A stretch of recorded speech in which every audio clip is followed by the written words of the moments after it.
Hey everybody, Max Scoville here at the Assassin's Creed 3 big fancy preview event in Boston right now, and I'm with Francois, who's the producer for the game. Yep. How are you? Pretty good, actually. Good. This has been a long couple of days, very exciting.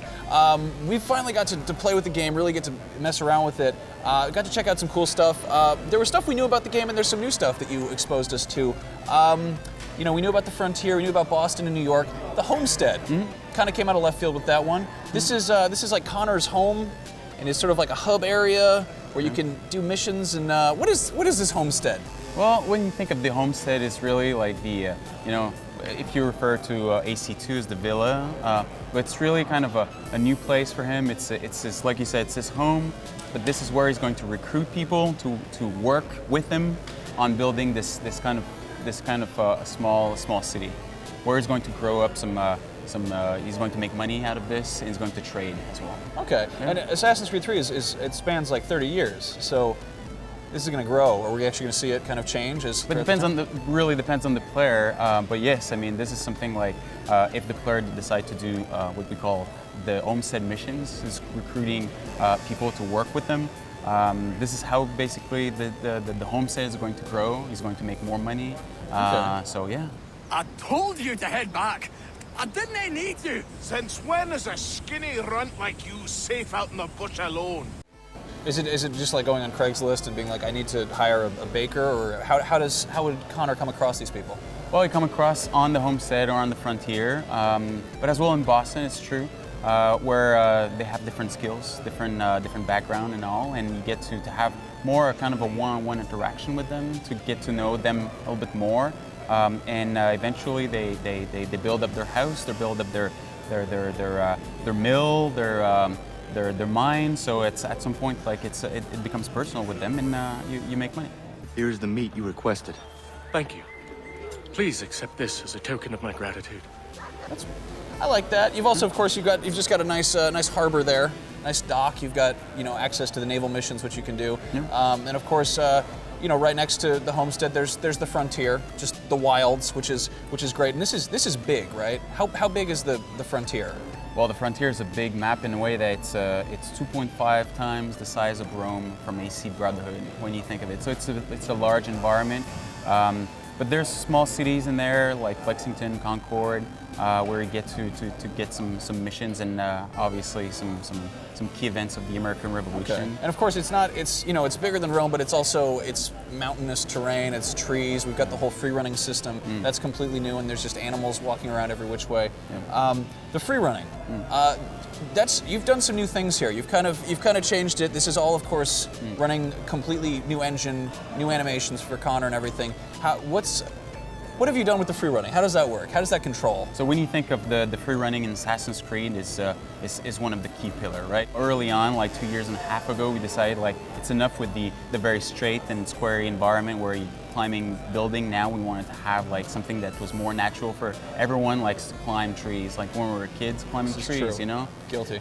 So very more organic. So everything is steep, like you're right with the climbing trees is more important now, where you have animals in the ground that's maybe going to attack you. Bear, wolf will attack you, and as well snow to slow you down. One thing I meant to ask about the free running is you changed the controls there, didn't you? Yeah, I mean because we were more we wanted to have a more fluid and more natural navigation system in trees. We wanted to make sure the player could safely travel in trees and not necessarily fall down all the time. So it's simple. Like right trigger is going to permit you to travel freely without jumping down or falling down and crack your neck. So it's easier, it's more natural, and if you want to go down, then you press A.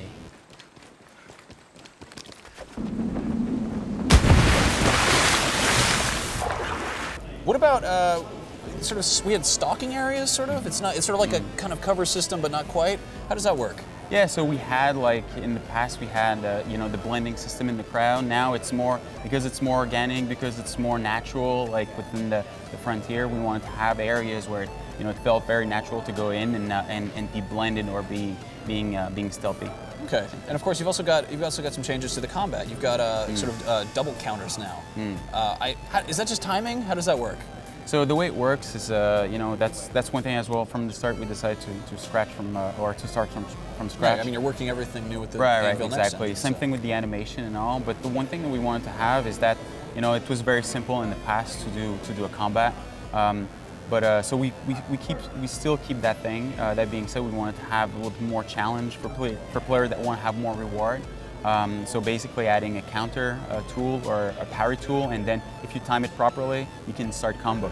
Oh, okay. And so depending on the archetypes that you have in front of you, this is the great feeling of having, you know, 5-6 guards in front of you, and having, if you're really good at it with you know, understanding the right combo to do, it's pretty rewarding. Very cool. And of course, Connor's also, you know, he's using some new weapons. He's got the tomahawk, which is honestly really badass. Yeah. And then of course there's that this sort of The ninja rope dart. kunai rope Yeah. dart. Yeah.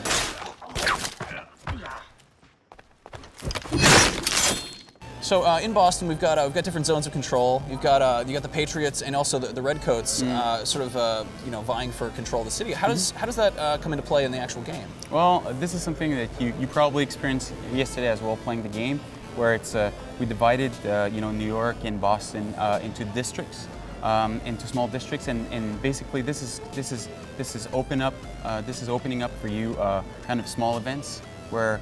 If you do those, you liberate those districts, and you have access to something. And this is something is a BAM member. So it's a big reward. This is something that you know. So it's more integrated into the you know, the player experience. It's like pretty much like you had with on Brotherhood, but they're very just the core start of a mission that's going to give you a BAM member. Again, that's going to feel more personal to you, close to you. End his suffering cleanly.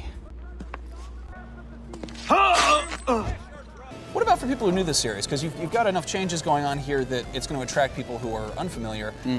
How is it going to be for them to get into it? Well, the good thing about Assassin's Creed 3 is that because it's a new story, it's a new character, it's a new setting, it's a perfect point of entry to the series for people that didn't play the past AC. Like you said, it's you know, the pillars are the same, but at the same time, like when you think of it, they've all been refined and improved. So, like I said, perfect point to entry. And big question is this really going to be the end of Desmond's story? The big question with the spoiler. No. I heard it was like a trilogy for him, but this is the 5th game. I don't know. I mean, it's again, like, that's the tricky question about Desmond. The one thing that I can say about him is that, you know, you'll be playing a lot more Desmond in past games, and there will be some conclusion and resolution with him. Okay, but this isn't by any means going to be the last Assassin's Creed game. No, you just keep going. Absolutely. Well, Assassin's Creed 3 looks fantastic. Thank you so much for talking. Thanks to you. Thanks to you. October 30th, coming out on PS3, 360. And the Wii PC U, version PC, is absolutely. That's coming out November 20th. Yeah, exactly. Okay, and then of course there's Assassin's Creed Liberation. We've been making lots of videos about Assassin's Creed, so you should go check those out right here on youtube.com/rev3games. I gotta say, looking forward to it. You guys should be too.